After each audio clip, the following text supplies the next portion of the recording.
Hey. Welcome back to the HN Vlog. Today I want to talk about failure. Ding. What's the real definition of a failing company or a company that failed? You know, it's a very, very important question because there is a lot of, everybody pretty much has their own definition. I've heard it pretty much, well, I won't say all, but I've heard a lot of it. You know, I've heard running out of money. It's a big one, and we'll talk a little bit about it. You know, running out of cash flow is a sign of failure. I heard not being able to raise. Some companies see that as a sign of failure, just because VCs and, you know, investors in general are not interested in what you're doing or not interested in investing in. They don't see the potential. They don't see the potential growth. And I can tell you, I've heard it all also on our side while we're fundraising. You know, they're looking for I had an investment company tell me that if you want VC money, and it is partially true, and I say partially, a lot of investors are looking for 30% growth on a monthly basis, around 300% on a yearly basis, which cannot work in any market, in any sector, right? Every sector is different. It depends also on what stages you are in within your company. So I've heard it all. You have companies that see, what else? You know, they're having a hard time attracting talent into their team. They see that as a sign maybe a company's not really attractive. I mean, talking to startups and young companies, SMEs, we all have, how do you call it? We all have our insecurities. It's normal. We're humans, right? We definitely humans. We definitely, you know, nothing is perfect, you know. And the more milestone we achieve, the bigger our confidence are. But the number one reason why companies fold, they run out of cash. They just run out of cash. At ARED, we ran out of cash around 3-4 times over 8-year period. So I started my journey at ARED 8 years ago. So we ran out of cash a few times. It never lasted more than 3 months. The longest we had was 3 months, where we had no cash, no development. I understood early on that you need to have a very modular business model where you have less of an internal big team internally and more of partners and consultants and contractors, where you can pretty much lower, you know, your capacity of doing certain things without having to affect your internal core team. What I mean is, if you run out of cash or your cash go low, you can stop a contractor, you can stop a consultant very easy, because again, they're not part of the team, they're not employees, and that's how they work, because they're already working with multiple clients, so it's not really a big deal for them. So we depend a lot on partnership, contractors, consultants in everything we're doing in ARED. And that has really played a big role for us, especially during COVID, where because of our business model or our structure, COVID did not really affect us internally. Again, because we have a very small core team and we always look for our consultants and all that and partnership to do certain things that needs to be done.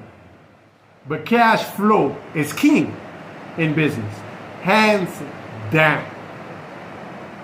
If you run out of cash, most likely, it depends on the business, but in most cases, you're going to close down. Especially if you cannot sell, if you're in an early stage, if you're a hardware or hard tech company clean tech, you spend a lot of money on R&D like we do. You know, it varies, right? Usually when you low on cash, one of the things they tell you is sell. Find a way to sell to get cash flow. But sometimes, and COVID has shown, if you're in the tourism business, it will affect you, right? It will give you, you know, it'll be problematic because if there's no customer, there's no cash flow coming in, you can't raise money, so you're out of cash. But is running out of money a sign that your business is a failure or is a bad business? Absolutely not. Now I want to repeat that. All the example I gave you guys earlier, it's not a sign that it's a bad business, right? Or this is a failing business. This is not the case. You're just unable to continue fighting to get it done. Because in any business, it's like anything else. I got kids, young kids. Well, yeah, they're still young. But the thing with children, you see it all the time. It's just the same thing as everything in life. When they start walking, they fall plenty of time. In business, it's the same thing, especially if you're doing something new, innovative, that you don't have a roadmap from anybody else. You're going to fall a few times. You're going to have to figure out your business model. You're going to have to figure out how to improve on your tech, develop your tech, so on and so forth. And during that process, you're going to make mistakes, bunch of mistakes. You're going to fall. You're going to burn through certain cash. And then, you know, don't think those big guys don't make mistakes. That's the perception we do. We think because they raise 20, 50, 100 million, they don't make any more mistakes. That's a damn lie.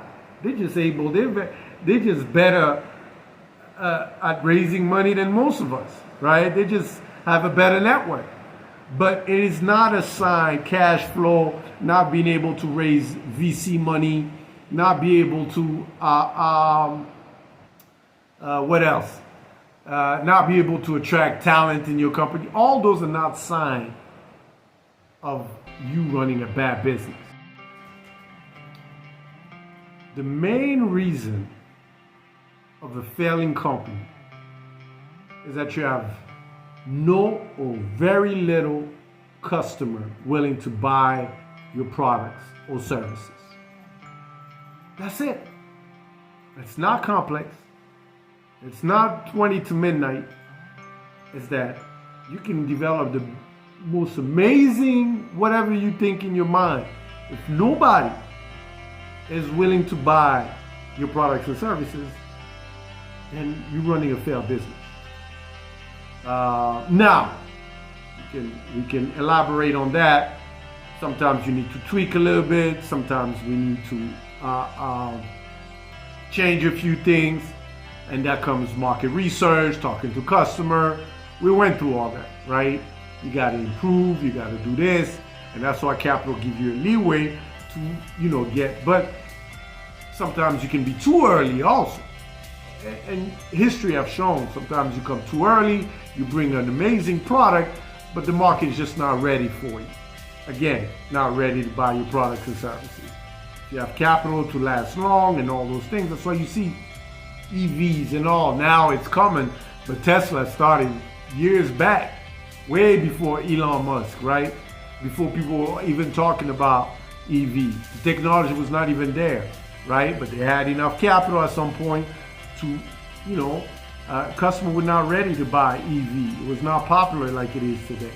But they lasted long enough to make it popular, to show that there was a use case for EV, to show that that's the future and all those things. And that requires a lot of tweaking, technology improvement, so on and so forth. So that's the only thing. That's the only thing. And you need to focus. If you have customers, if you have people wanting your product, and you run out of money, you're not getting VCs and all those things, your job as an entrepreneur is to find a solution to, ride that bad wave, if I can call it like this. You have to find a solution that will allow you to solve those gaps. Because if you have customers, or if you have already customers interested in your product. If you have customers that want your product and you're not there yet, then that's 50% of your battle. So you obligated, and I say that, you obligate as an entrepreneur to find a solution to get from point A to point B so you can start selling your product, right? And sometimes when the wave is down, customer don't have money and all those things, you have to find a way to last longer when the wave come back up. And that's the toughest thing. That's extremely hard. It's hard mentally, it's hard physically sometimes, it's hard in your pocket, you know, and you have to figure out how to do it. And it is possible. I'm telling you, it is possible. You know, you just got to figure it out. You know, there's a lot of ways other than VCs and investors to find money. And that's not the point of this vlog, but that's what I wanted to take and talk about this vlog. What is failure? What is the real definition? So you don't get sidetracked where you're actually running something that people are interested in, but you're stopping because of challenges that are important, but not the biggest challenge ever. You know, you've already, if you have interest, you already have 50% of the battle. Now you need to get to the next level, next level, next level. And to keep your sanity, when you look at your challenge, break it down in small pieces. It'll give you a better visual of how to solve those problems in a small increment. Because sometimes we look at the problem on the macro level, and that's how we get very overwhelmed. But if you break that problem in small pieces, I guarantee you, it allows you to figure out, okay, I got to solve now small piece at a time, small piece at a time. And it makes more sense. It allows your brain to process things much simpler and realize that you can actually solve the bigger problem in small steps. I hope that helps. Put your comment below. Let me know what you think. Subscribe to the channel. Come on, man. I don't understand people watching the vlog, the videos and all, they're not subscribing to the YouTube channel. So please do. It's just a click, man. Boom, subscribe. That'll give you updates. I do vlogs now weekly. So yeah, man. Thanks for listening and let me know what you think. Take care.